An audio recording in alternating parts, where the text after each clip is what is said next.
What's going on, guys, and welcome back. Today, we'll be launching a brand new series called Early Impressions. I'll be looking at the brand new cards coming to Snap each week and giving you my early thoughts. The aim is to keep these videos brief but informative so you can decide whether you want the new card or not.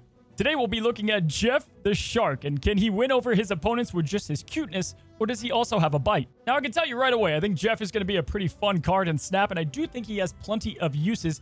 We're going to be giving him a rating, looking at what he brings to the table, and then ultimately, I'll give you my early impressions. Now, first, let's go ahead and talk about Jeff's role in Marvel Snap. Right away, I just did a tier list of the 2-cost cards, and I think he's going to be amongst the best of them.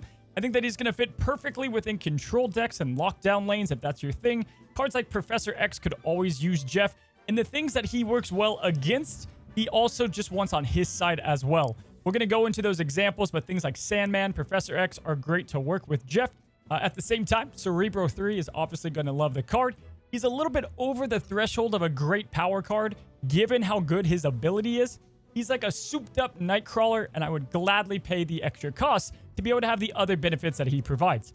Now, on top of that, I think he's just going to be a good versatile 2-cost card that many people will slot into their deck builds because he is great around a lot of different situations that you might run into, especially like RNG locations. And the more those locations come out, the better Jeff is going to get. Now, Jeff's cute facade masks a rebellious nature that often results in breaking many of Marvel Snap's rules.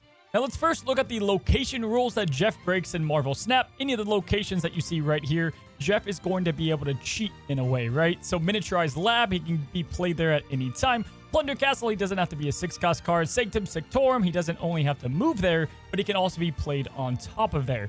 This is great, too, going against Storm, who's a powerhouse in Marvel Snap. You can play into a flooded location at any time. And most notably, his biggest cheat is something like Space Throne, where he can be a second card. However, it is important to know, outside of all of these locations, just because he can be played into a location doesn't mean he's not going to be out of harm's way with whatever that location brings, right? Things such as Death's Domain, Altar of Death, these locations that usually kill your cards are still going to do the same. So he's not invincible, but nothing can stop him from being played. Now, guys, the almighty power of Jeff is not only good in locations, but also things such as Professor X, where Patrick Stewart could only be stopped by, let's say, Galactus. You can now play into your opponent's Professor X lane, or you can play into your own lane if you didn't win it on the first try.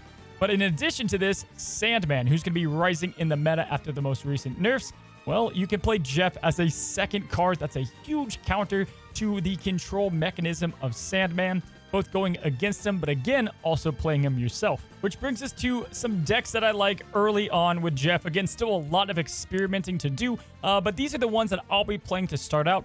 First up, we have a control style deck, again, taking advantage of Professor X. I like to call it Shark Tales. And guys, we're going to be abusing Daredevil here with the Professor X synergy, as well as other great Daredevil cards like Spider-Man, Juggernaut, and also Negasonic if you happen to have her.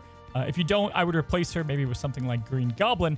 But the point of this is we try to storm a lane early, which we can, play Jeff into late if we need to. And then we have Angela, who I think is going to be perfect with Jeff and Nightcrawler. You can play both of them into Angela's lane and then move them, allowing your Angela to scale up nicely. But at the same time, she also has synergy with our Valkyrie as well as Nightcrawler to go and jam that lane. And then lastly, once our opponent is forced to put everything at some location, we can either Juggernaut with certainty with the Professor X down, or play Spider-Woman for maximum value. Super pumped about this build. Worked on it last week with some other cards, but Jeff fits it even better.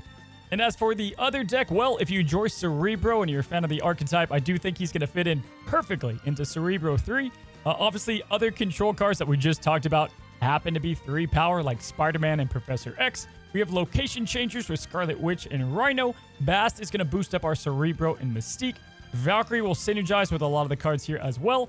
And then we have Magic, who is definitely replaceable. I love Magic, and she obviously fits in Cerebro 3 decks. Now, yes, do remember, he is versatile, so he should fit in plenty of decks, but I think these ones are great fits. All right, so now let's do the first impressions of the video. I'm going to be giving him an early 3 stars out of 5. Ultimately, I would wait for him to drop to pool 4 to get the best bang for your buck.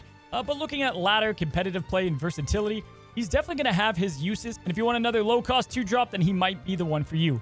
Now, looking at the 2-cost tier list that I just did the other day, you can check the whole video in the top right-hand corner. I would place him right around here. Again, this is very early impressions, but this feels right given what the meta is going to be.